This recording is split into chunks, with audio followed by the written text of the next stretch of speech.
Hello दोस्तों, और आप सभी का मेरा यूट्यूब चैनल प्रसन्न क्लास में बहुत बहुत स्वागत है। और दोस्तों, आज का मेरा जो ये वीडियो है, ये वीडियो का टॉपिक है विलोपन विधि। जी हाँ दोस्तों, आज का ये वीडियो विलोपन विधि का तीसरा वीडियो जो कि पार्ट 3 मैं यहाँ पर लेकर आया हूँ। तो दोस्तों, अगर आप इस विलोपन विधि को अगर ध्यानपूर्वक इस वीडियो में वॉच करते हैं, देन आपको विलोपन विधि का पूरा निचोड़ आपको समझ में आ जाएगा कि विलोपन विधि में क्या होता है, किस तरह का क्वेश्चंस आते हैं और क्वेश्चन को किस तरह से घुमा दिए जाते हैं। तो बने रहिए दोस्तों मेरे इस चैनल के साथ। अगर आप न्यू विजिटर्स हैं then please subscribe my channel Prasann class and also hit the bell icon all, ताकि मेरे हर लेटेस्ट वीडियोस का अपडेट आप तक सबसे पहले पहुंचे। जी हाँ दोस्तों, तो चलिए बढ़ते हैं वीडियो में आगे की ओर, देर न करते हैं। तो इसके पहले हम लोग देख लेते हैं क्वेश्चन को एग्जामिनर जो है किस तरह से घुमा दिए जाते हैं। ठीक है, तो क्वेश्चन आपको कुछ इस तरह से मिलेंगे कि निम्न समीकरण युग्मों विलोपन विधि से हल करें। ठीक है, ये तो लिखा रहेगा क्वेश्चन, और जो समीकरण दिखा रहेगा वो इस तरह से इसको घुमा दे सकते हैं।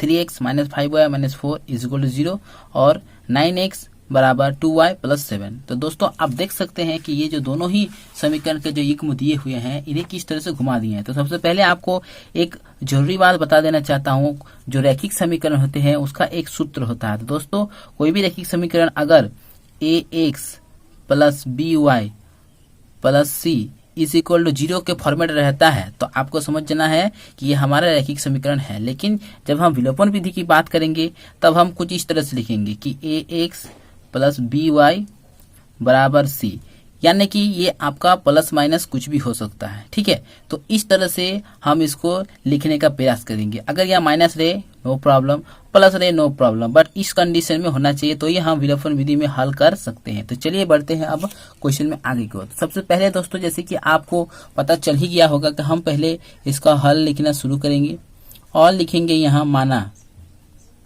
कि चूंकि यहाँ पर दिया हुआ है कि 3x minus 5y minus 4 is equal to 0, ये दिया हुआ है। तो चूंकि हमको इसे इस फॉर्मेट में लिखना जरूरी है, तभी हम इसका सॉल्यूशन निकाल सकते हैं। चलिए हम भी इसका इसी फॉर्मेट में लिखते हैं। तो चूंकि ये हो जाएगा 3x माइनस 5y बराबर 4, यानी कि इसे हम मान लें समीकरण 1, यानी कि दो जो चर पद है इसे हम लोग बाईं ओर रखेंगे और जो अचर पद है उसे बराबर के उस पार ले चले जाएंगे। फिर और देखते हैं कि और जो दूसरा समीकरण दिया हुआ है, दूसरा समीकरण में कुछ उल्टे क्रम में दिया हुआ है, जो कि 9x बराबर 2y प्लस 7 इस फॉर्मेट में दिया हुआ है। तो इसमें भी क्या करेंगे, जो y चर पद है इसको बराबर के लेफ्ट साइड में ले आएंगे, यानी कि ये हमें प्राप्त हो जाएगा 9x माइनस 2y बराबर 7। इसे मान लेते हैं समीकरण नंबर 2। तो दोस्तों, इस तरह से हमें जो समीकरण 1 और समीकरण 2 की प्राप्ति हो गई है। अब क्या करेंगे, हमें देखना है कि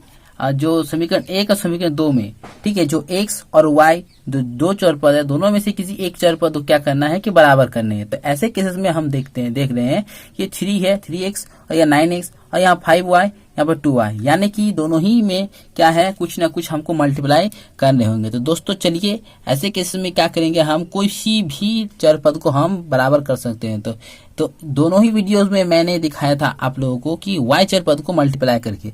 अब इस वीडियो में चलिए मैं करता हूँ x चर पद को मल्टीप्लाई करके बराबर करके, फिर दिखाता हूँ आप लोगों को कि किस तरह से हम x को भी बराबर करके हम इसका हल निकाल सकते हैं। तो यहाँ पर लिखेंगे इस समीकरण, ठीक है, समीकरण 1 को, ठीक है, समीकरण 1 को 3 से गुणा करते हैं, 1 को 3 से, तथा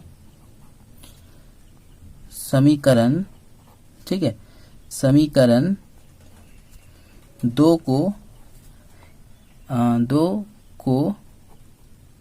1 से, ठीक है, गुणा करने पर। तो मैं समझता हूं दोस्तों आपको बिल्कुल समझ में आ गया कि समीकरण 1 को अगर मैं 3 से गुणा करता हूं और समीकरण 2 को 1 से, तो जो समीकरण हमें प्राप्त होंगे वो समीकरण कुछ इस तरह से, 1 को गुणा कर दें 3 से, यानी कि ये बन जाएगा 9x, माइनस है तो माइनस दे दिए, इसमें कोई चेंजेस नहीं, 5y, यानी कि इसको 3 से मल्टीप्लाई करेंगे तो हमें प्राप्त हो जाएगा 15y इज इक्वल टू, ये 4 है तो 4 3 12। तो आप इसे मान भी सकते हैं कि ये हमें प्राप्त हो गया समीकरण नंबर 3, क्योंकि 2 तक तो हमें ऑलरेडी प्राप्त हो ही चुका है। आप इसे मान सकते हैं समीकरण नंबर 3। और इसके बाद जो समीकरण 2 है, ठीक है। समीकरण 2 को 1 से गुना करने पर, तो जो 1 से गुना करने का मतलब ही होता है कि एज इट इज हम लिख देंगे, जो है उसे ही उतार देंगे, यानी कि जेरोक्स कर देंगे। तो चूंकि ये हो गया 9x माइनस 2y बराबर 7, इसे भी मान लेते हैं एक। अगला समीकरण नंबर 4। अब इसे एक लंबी सी लाइन खींचते हैं, ठीक है। अब जोड़ और घटाव यहाँ पर देखना है। अब यहाँ पर देखने से हमें पता चलता है कि जो 1 से 4 पद है दोनों ही तो बराबर तो हो गए हैं, बट दोनों ही क्या प्लस है, यानी कि सेम साइन है। तो ऐसे केसेस में हमको क्या करना होगा, दोनों ही प्लस में रहे तो क्या करने हैं कि हमें यहाँ पर लिखना घटाने पर, तो घटाना पड़ेगा, ठीक है। तो लिखेंगे यहाँ पर घटाने पर। और बीजीय व्यंजक में, क्योंकि ये बीजीय व्यंजक का भी रूप में है, तो बीजीय व्यंजक का जब घटाव किए जाते हैं तो नीचे वाला लाइन का जो चिन्ह होता है उसका चेंजेस होता है, मतलब ऑल्टरनेट हो जाता है। तो क्योंकि यहाँ प्लस है तो ये हो जाएगा माइनस, और माइनस है तो हो जाएगा प्लस। अगर यहाँ प्लस है 7 के साथ तो ये हो जाएगा माइनस। अब क्या करेंगे, देख लेंगे प्लस 9x और माइनस 9x दोनों ही 0 हो गया, तो हम इसे काट सकते हैं। अब फिर माइनस 15y में प्लस 2y, ठीक है, हम माइनस कर देंगे तो बचेगा हमें माइनस 13y, ठीक है, बराबर। अब 12 में 7 माइनस कर देंगे तो हमें प्राप्त हो जाएगा 5, ठीक है। तो यानी कि हमें प्राप्त हो जाएगा y बराबर 5 बटा माइनस 13। जी हाँ दोस्तों, यहाँ पर हम देख सकते हैं कि y का जो वैल्यू है एग्जैक्ट वैल्यू, ठीक है, y का एग्जैक्ट वैल्यू हमें प्राप्त हुआ 5 बटा माइनस 13। अब यहाँ से क्या करना है कि जैसे कि आपको पता चल ही गया होगा अगर आप मेरे चैनल के परमानेंट सब्सक्राइबर हैं, तो अब इस y का जो वैल्यू को, ठीक है, हम समीकरण 1 या समीकरण 2 किसी में भी अगर रख देते हैं तो हमें y का वैल्यू प्राप्त हो जाए। तो ऐसे में हम चलिए कि समीकरण 1 में रखते हैं, ठीक है, समीकरण 1 में रखते हैं। अब लिखेंगे यहाँ पर कि अब, ठीक है, कि y का मान, ठीक है, समीकरण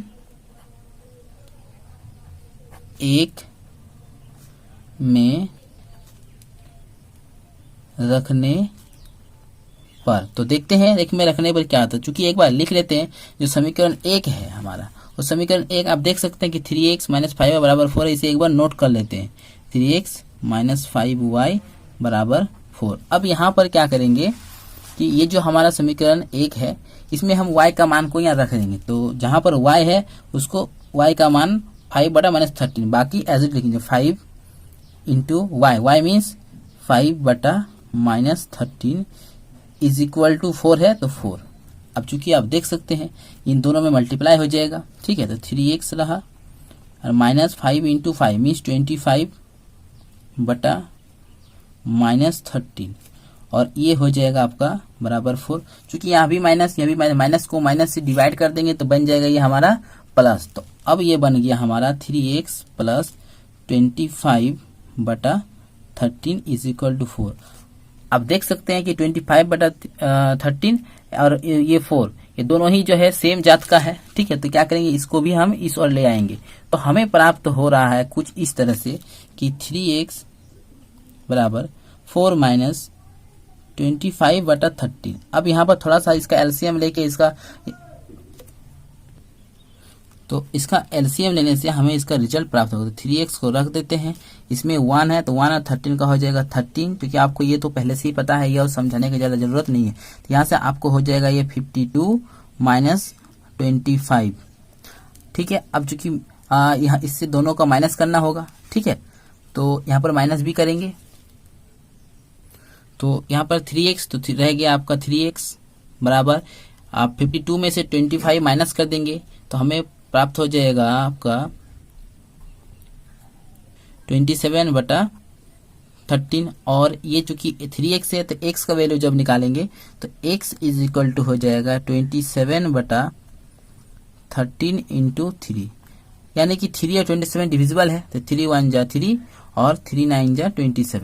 तो दोस्तों हमें प्राप्त हो रहा है x का जो वैल्यू है, तो x का वैल्यू हमें प्राप्त हो रहा है 9 बटा 13। अब यहाँ पर थोड़ा सा करना ये है कि ये जो x का एग्जैक्ट वैल्यू निकला यहाँ पर लिख देना अतः चिन्ह। अब ऊपर में जितने भी स्टेप्स हुए हैं सभी में हम और लगा लेंगे। तो ऐसे में क्या होगा कि एग्जामिनर जो रहेंगे आपका सॉल्यूशन से बिल्कुल ही वो प्रभावित हो जाए, इम्प्रेस हो जाएंगे। और दोस्तों आपको इतना मान लेना होगा, विश्वास तो करना ही होगा कि तब आपको फुल मार्क्स मिलेंगे।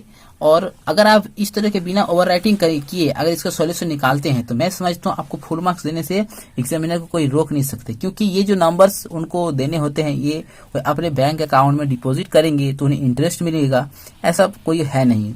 और लास्ट में जब एक्स और वाई दोनों का ही एग्जैक्ट वैल्यू जब हमें पता चल जाए तो दोस्तों एग्जामिनर को थोड़ा सा और एक बार और इम्प्रूव करने के लिए क्या करना होगा कि इसको एक साथ लिख देने होंगे। तो एक्स इज इक्वल टू 9/13 और कोमा देकर फिर y बराबर 5/-13, ये जो है आपको एक बार लिख देने होंगे। ऐसा करने से क्या होंगे एग्जामिनर को कि ये जो दोनों ही चर पद का जो वैल्यू हम विलोपन विधि से निकालें इसका आंसर एक साथ जब देखेंगे तो वे बिल्कुल ही प्रभावित हो जाएंगे और आपको पूरे नंबर मिलेंगे। तो दोस्तों वीडियो अगर आपको अच्छा लगे देन प्लीज इसको लाइक कमेंट शेयर करें और चैनल को सब्सक्राइब करके बेल बटन को ऑल दबाना ना भूलें ताकि मेरे हर लेटेस्ट वीडियोस का अपडेट आप तक सबसे पहले पहुंचे। जी हाँ दोस्तों, thank you for watching video. जय हिंद।